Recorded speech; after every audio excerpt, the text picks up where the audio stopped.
Item ಯಾವುದೇ ಇರಲಿ try ಮಾಡಿ ಆಚಿ ಚಿಕನ್ ಮಸಾಲಾ.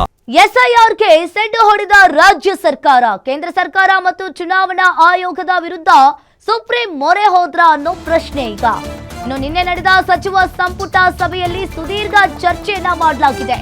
ಎಸ್ಐಆರ್ಗೆ ಸೆಡ್ಡು ಹೊಡೆದ ರಾಜ್ಯ ಸರ್ಕಾರ, ಕೇಂದ್ರ ಸರ್ಕಾರ ಮತ್ತು ಚುನಾವಣಾ ಆಯೋಗದ ವಿರುದ್ಧ ಸುಪ್ರೀಂ ಮೊರೆ ಹೋದ್ರ. ಹಾಗಾದ್ರೆ ನಿನ್ನೆ ನಡೆದ ಸಚಿವ ಸಂಪುಟ ಸಭೆಯಲ್ಲಿ ಸುದೀರ್ಘ ಚರ್ಚೆಯನ್ನ ಮಾಡಲಾಗಿದೆ.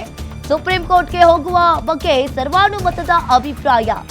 ಈಗಾಗಲೇ ಸಿಎಂ ಮತ್ತು ಹಿರಿಯ ಸಚಿವರಿಗೆ ಅಧಿಕಾರ ಕೊಟ್ಟ ಸಚಿವ ಸಂಪುಟ ಸಭೆ ಇದು. ಸುಪ್ರೀಂ ಕೋರ್ಟ್ಗೆ ಹೋಗುವ ಬಗ್ಗೆ ಅಂತಿಮ ತೀರ್ಮಾನವನ್ನ ಸಿಎಂ ಮಾಡಲಿದ್ದಾರೆ. ಸುಪ್ರೀಂ ಕೋರ್ಟ್ಗೆ ಹೋಗುವ ಬಗ್ಗೆ ಈಗಾಗಲೇ ಚರ್ಚಿಸಲು ಇಂದು ಮತ್ತು ನಾಳೆ ಸಿಎಂ ಸಭೆ ಮಾಡಲಿದ್ದಾರೆ. ಕಾನೂನು ತಜ್ಞರ ಸಲಹೆಯನ್ನ ಪಡ್ಕೊಂಡು ನಿರ್ಧಾರವನ್ನ ಕೈಗೊಳ್ಳಲಿದ್ದಾರೆ ಸಿಎಂ ಸಿದ್ದರಾಮಯ್ಯನವರು.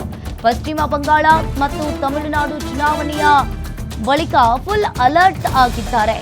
ರಾಜ್ಯದಲ್ಲಿಯೂ ಕೂಡ ಎಸ್ಐಆರ್ಗೂ ಮೊದಲು ಎಲೆಕ್ಷನ್ ಡಾಟಾ ಬಿಡುಗಡೆಗೆ ಒತ್ತಾಯವನ್ನ ಮಾಡಿರುವಂತದ್ದು. ಇದೇ ವಿಚಾರವನ್ನ ಇಟ್ಕೊಂಡು ಈಗ ಸುಪ್ರೀಂ ಮೊರೆ ಹೋಗಲಿರುವ ರಾಜ್ಯ ಸರ್ಕಾರ.